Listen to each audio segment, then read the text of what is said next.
what you're exposed to is going to affect your perception, which we spoke on Yes. In our earlier videos.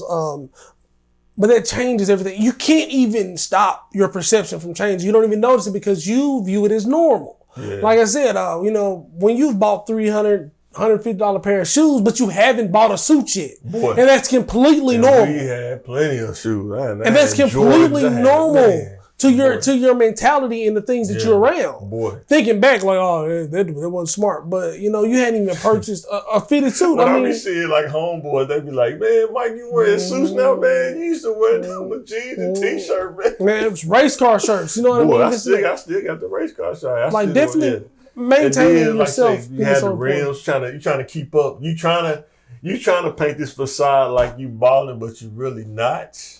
Like you having the rims and stuff? Yeah, whether it's trying to being perceived like, it's what you like. I mean, you want to have things. I mean, that's what we work for, to have things that we like. But let's be honest. But with our perceptions, we when you put young, things over. you get those things to try to impress the girls. I mean, if somebody told you don't need this, you really don't need this.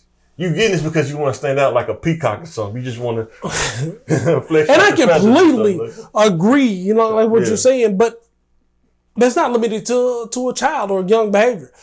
There's a lot of people that will be just as good in a Chevrolet Impala, a Toyota Camry, that drive Mercedes-Benz. Yeah, for perception and things like that. Yeah. I mean, I'm not saying there's anything wrong with the Toyota Camry. No.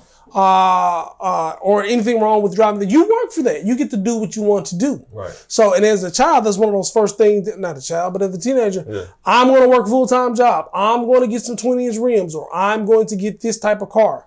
I can't wait to get my Hellcat. You know what I mean? And, this and that with my GI Bill money or whatever. Oh, yeah, like being exposed to trends. The thing you don't realize is trends, they fade real fast.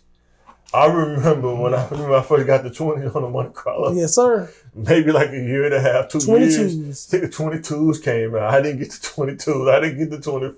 24s, 26s. You know what I mean? Like, man. I remember when 20s first came out, they looked big on the car. Yes. 22s came out. 20s looked small. 24s came out. 20s looked small.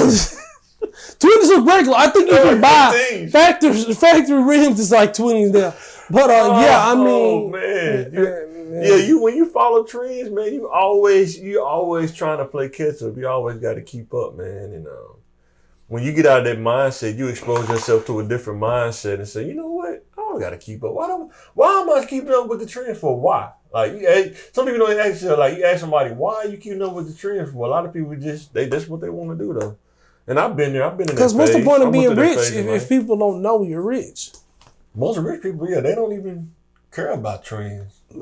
It's rich people. I remember we used to go to the mall, man. You should he had on shorts, a polo shirt, loafers with no socks, man. He probably wouldn't even tell unless you just see what kind of shirt he got. I'm like, oh, that's a Tommy Bahama or something. But he got on $500 loafers, man. But if you don't notice that, but you can tell, you look down like, oh yeah, that dude probably loaded. He just not dressing up to what we think loaded is. Yeah.